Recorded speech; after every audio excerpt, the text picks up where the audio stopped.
Hey guys, welcome back to Figure Unboxing. If you're brand new to the channel, don't forget to subscribe and like the video. And today we're going to take a look at the S.H.Figuarts Tony Stark Birth of the Iron Man edition from the first Iron Man movie.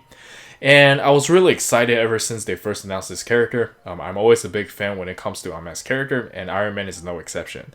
And at this point, I'm not really sure what Bandai has planned for Marvel line, and it seems like now that the movie's over, they're going back to do some of the old stuff, which is pretty cool. We'll see, but again, I'm a casual fan, so I'm just gonna buy stuff here and there. And here's the left of the box, here's the right of the box, and here's the back of the box. Really cool that we're getting two designs here, and yeah, let's bust this thing open and see what we got. And here's the figure still in the inner packaging, looking pretty good. And for a Tamashii Web exclusive, this thing does come with a fair amount of stuff, and it looks pretty good. And yeah, let's check it out. Alright, so here we have the figure itself, and honestly, my first impression on this figure is a little bit disappointing. For a figure like this to be good, the head sculpt's gotta be amazing. But in my opinion, this is probably one of the worst, if not the worst head sculpt from Bandai. I'm talking about just Tony Stark. And let's just take a closer look at the figure.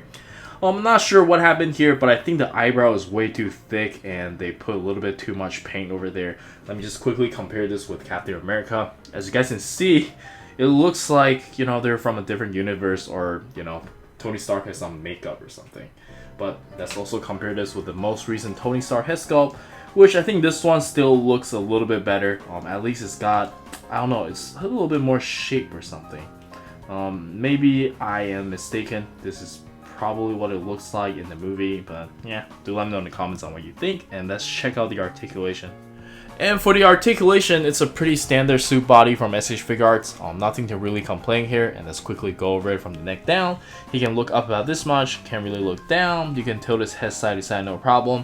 And his shoulder just on a standard ball joint, but it does give you a lot of range and hides the joint quite well with this piece over here. Some people might not like this, but personally, I think it's okay. He can raise his arm up quite a lot. You do have shoulder swivel. Unfortunately, no bicep swivel, even though it looks like it has bicep swivel. Maybe mine's just a little bit too tight over here, but yeah, I'm not gonna risk it. And here we have the ball wrist as well. And for the ab crunch, it is there. The suit is on a slightly softened material, and as you can see, there is some range of motion here. I think this is my first time seeing this cut from S.H.Figuarts, but I know there's some other suit body that I never get, so I don't know. This is pretty cool though. He can move backwards about this much. Lean forward, probably. Oh yeah, quite a lot. That's not bad. Consider he's got a whole suit over here.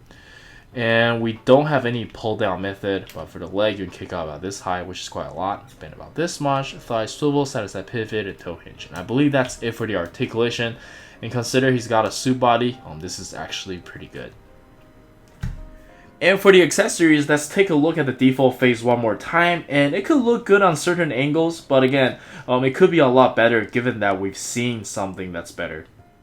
And next up, we have this almost the same face but with sunglasses, and it's pretty consistent, and by that I mean consistently looking not that great.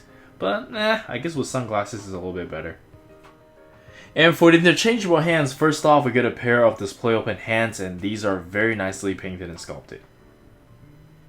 You can see the veins. And then we get a pair of relaxed open hands, and these are always very nice to have. Man, these hands looks better than mine. And the last hand we get for the suit body is for him to hold a cell phone, and we only get right hand for this. Not much detail on the phone. It's not even painted. Pretty straightforward. And next up, we do get a whole interchangeable upper body here, which is probably the main selling point for me personally. I thought it was really cool when they first announced it, but unfortunately, the head sculpt is atrocious. It's as bad, if not worse, than the previous one. And let's just take a closer look at head sculpt. For some reason, he just has crooked eyes. Like, this eyes is just way too big. Looks a little bit scary for me. I don't know. Maybe this angle looks good, but straight up, looks really bad. Do let me know in the comments on what you think though. But for the articulation, you can look up about this much, look down about this much. You can tilt his head side to side. And the shoulder, we do get a good amount of range. This thing actually hides the joints very well, or like it's designed pretty well. I know some people still don't like these stuff, but I thought it's pretty cool. We do have bicep swivel here, can curl about this much, and you do get the ball wrist. For the ab crunch, you can bend forward about this much, bend backwards quite a lot, have some very good side to side movement. And yeah, the leg is all the same, and let's check out the interchangeable hands. And for the interchangeable hands, first off we get a pair of relaxed open hands, and again these are very nicely painted and sculpted. I like the battle damage and how beat up it is. You can see all the burns, very cool. And for the interchangeable hands, first off we get a pair of relaxed open hands, and these are very cool. I like how it's weathered and beat up. And lastly, we just get a pair of hands for him to hold the accessories. We have the hammer and the pick, and this is actually movable, which is pretty cool. Let me just quickly show you guys. Well, pretty straightforward. You can move it like this, and you can use this to hold the first Iron Man's mask, which is very cool. I don't think I'm gonna get this figure because I just don't like Iron Man enough to have it. It is quite pricey. And we have the forge over here. And yeah, I believe that's everything, and let's check out some action posing.